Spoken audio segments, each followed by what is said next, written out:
Fala, nação tricolor, tudo bem com vocês? Gostaria de ficar por dentro das melhores notícias do São Paulo? Então corra, se inscreva-se no canal, ativa as notificações e deixe o seu gostei. E bora para mais um giro de notícia, nação tricolor. Vídeo de hoje do canal do Nicola responde a pergunta e fala também do futuro de Igor Coronado, que parece cada vez mais distante do timão. Para completar, Arboleda é outro que pode mudar de clube, inclusive no futebol brasileiro.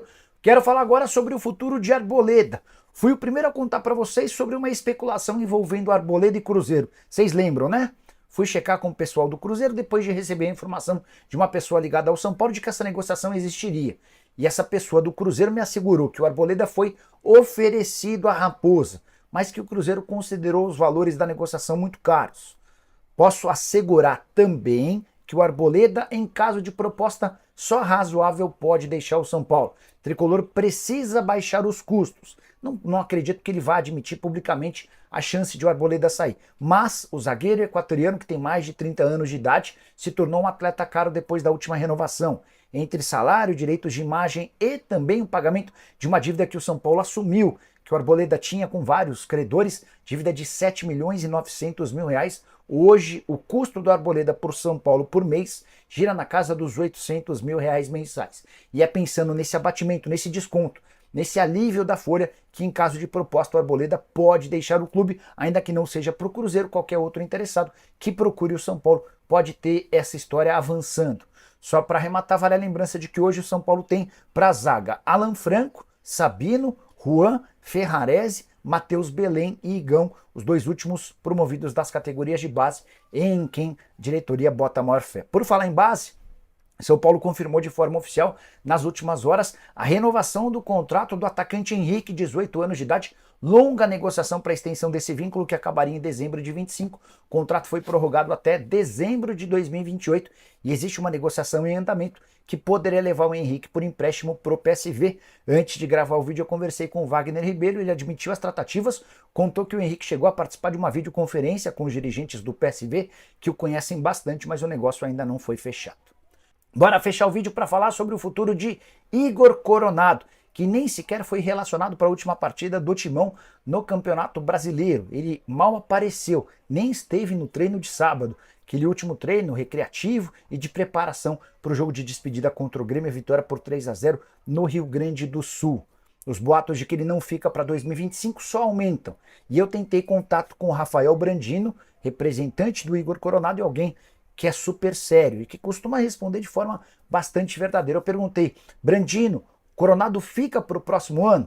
Brandino pediu que eu entendesse, mas falou que não gostaria de falar sobre o assunto. É uma forma de responder sem dizer muita coisa. Eu estou para dizer para vocês que o Coronado não será reforço alvinegro para o ano que vem. Até porque ele perdeu espaço e é um jogador muito caro. O custo dele nesse ano é de 2 milhões de reais, embora façamos uma ressalva desses 2 milhões, 300 mil são de pagamento de comissão. Coronado também vai ter um valor um pouco menor no próximo ano, porque o pagamento de luvas equivalia somente a esse primeiro ano de temporada. De qualquer forma, o Coronado não vai sair mais barato, por exemplo, do que 1,5 milhão de reais por mês no ano que vem. Então, se o Corinthians encontrasse um clube para o jogador de 32 anos de idade, acho que seria um bom negócio para todos. Atleta que nesse ano jogou 45 partidas com 4 gols e 5 assistências, muito talento, mas que não conseguiu explodir com a camisa alvinegra. Deixa eu só trazer mais uma informação. Coronado que não joga desde 28 de outubro, ele não é titular desde 28 de outubro contra o Cuiabá, quando esteve em campo por 78 minutos. Tem muita gente especulando que o Coronado pode ser o camisa 10 do São Paulo, até porque as negociações com o Oscar travaram. Conversei antes de gravar o vídeo com uma pessoa do departamento de futebol de São Paulo. Essa pessoa disse que a chance de o Coronado ser contratado é zero. Perguntei se em algum momento ele chegou a ser cogitado. A resposta foi não, nunca cogitamos o Coronado. Fecha aspas. E fala ainda sobre o Oscar. Péssima notícia para o torcedor do São Paulo. Bora de notícia péssima para o torcedor do São Paulo. Oscar não deve voltar ao Brasil em 2025.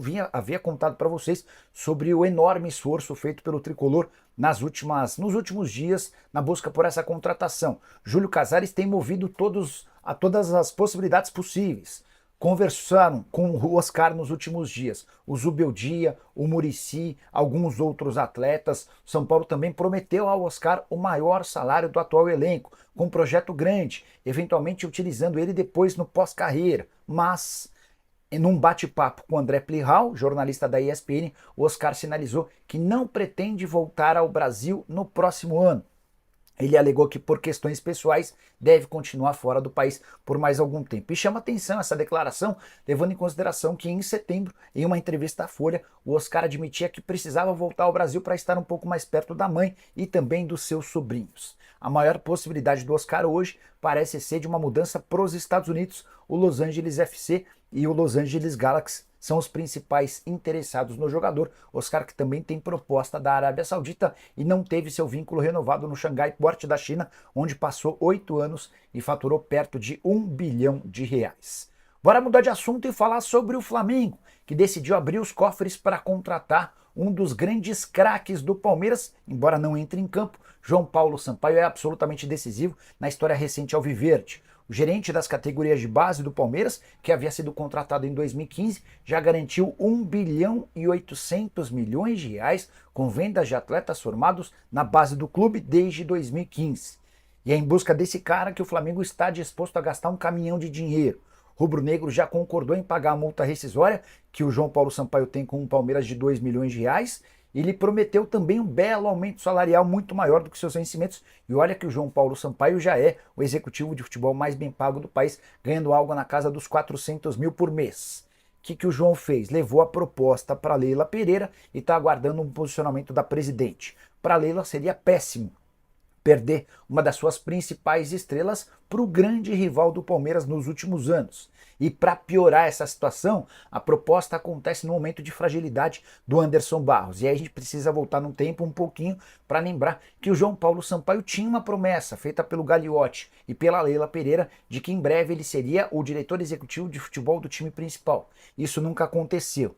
E agora pode pintar uma situação como a seguinte: o João Paulo fala: Leila, eu tenho essa proposta do Flamengo, em que se eu for para lá eu vou trabalhar na base, mas vou ter autonomia para dividir as funções com o José Boto, que é um dirigente português que vai ser contratado como diretor executivo de futebol. Se você não me promover para o time principal do Palmeiras, eu vou acabar aceitando essa oferta do Flamengo. Essa conversa ainda não aconteceu, mas é algo absolutamente plausível, até porque o João Paulo aguardava, esperava, ansiava por essa chance no time principal. O Anderson Barros está bastante pressionado e a demissão pode acontecer. Próximos dias vão ser absolutamente decisivos e eu prometo estar aqui para te atualizar sobre tudo que está rolando. Combinado? Bora falar agora sobre Mantuan. O meio atacante formado na base do Corinthians, que pertence ao Zenit, passou a ser uma alternativa, uma possibilidade pro Corinthians, pelo menos foi o que disse o meu amigo Samir Carvalho aqui no YouTube. Ele tem um canal que cobre o Timão e, segundo o Samir, o Mantuan foi oferecido ao Corinthians. A ideia era aproveitar a presença do Mantuan para dar uma rejuvenescida no elenco, especialmente do meio para frente. Há vários jogadores para essas funções com bastante idade. O Mantuan, de 23 anos de idade, fez 25 jogos com 3 gols e 4 assistências na atual temporada pelo time russo. Foram 14 jogos na condição de titular, mais 11 como reserva. Antes de gravar o vídeo, procurei o Fernando Garcia, que é representante